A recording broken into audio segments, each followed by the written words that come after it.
यानं त्या कारणानं वक्फ बोर्ड कायमच चर्चेत असतं। वक्फ बोर्डाच्या जमिनींवरून तर अनेकदा आरोप प्रत्यारोप देखील होतात। आता याच वक्फ बोर्डाबाबत केंद्र सरकारने एक मोठं पाऊल उचललेलं आहे। वक्फ बोर्ड सुधारणा विधेयक लोकसभेमध्ये मांडण्यात आलेलं आहे। काय आहे या विधेयकात आणि त्याचे काय परिणाम होणार आहेत त्याबाबतचा हा पाहणार आहोत स्पेशल रिपोर्ट। वक्फ बोर्ड सुधारणा विधेयक लोकसभेत सादर। वक्फ बोर्डाच्या रचनेमध्ये बदलाच्या तरतुदी। वक्फ बोर्डात महिला सदस्यांच्या समावेशाचा प्रस्ताव। अल्पसंख्याक मंत्री किरण रिजिजू यांनी वक्फ अमेंडमेंट बिल लोकसभेत सादर केलं। वक्फ बोर्डाच्या रचनेमध्ये बदल करणाऱ्या तरतुदी या विधेयकात आहेत। वक्फ बोर्डाच्या कलम 9 आणि 14 मध्ये सुधारणा सुचवल्या गेल्यात। तसंच वक्फ बोर्डात महिला सदस्यांचा समावेश करण्याचा प्रस्ताव आहे। सर्व सहमतीनं हे विधेयक मंजूर करण्याचा सरकारचा प्रयत्न आहे। या विधेयकामध्ये काय तरतुदी आहेत पाहूयात।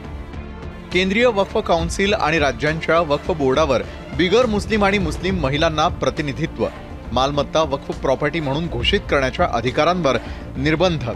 वक्फ बोर्ड कायदा 1995 मधील कलम 40 नुसार वक्फ बोर्डाला कोणतीही मालमत्ता वक्फ म्हणून घोषित करण्याचे विशेष अधिकार। सध्याच्या सर्व वक्फ मालमत्तांची राष्ट्रीय पोर्टलवर नोंदणी, मालमत्ता वक्फ म्हणून जाहीर करण्यासाठी रितसर प्रक्रिया, बोहरा आणि आगाखानी मुस्लिमांसाठी स्वतंत्र औकाफ बोर्डांची निर्मिती।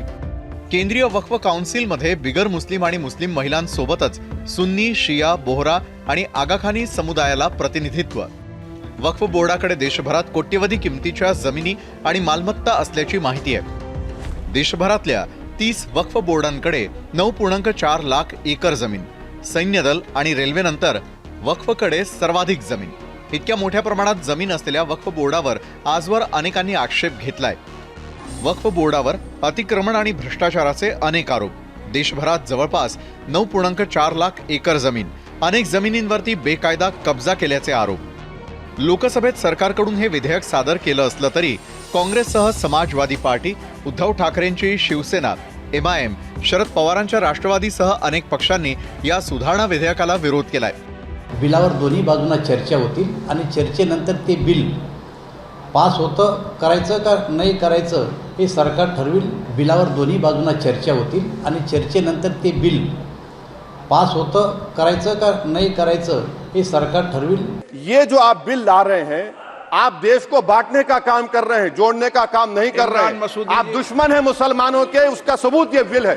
ये जो आप बिल ला रहे हैं, आप देश को बांटने का काम कर रहे हैं, जोड़ने का काम नहीं कर रहे हैं। आप दुश्मन हैं मुसलमानों के, उसका सबूत ये बिल है।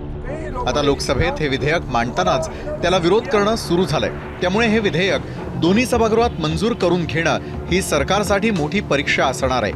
ब्युरो रिपोर्ट, ABP माझा। ABP माझा, उघडा डोळे बघा नीट।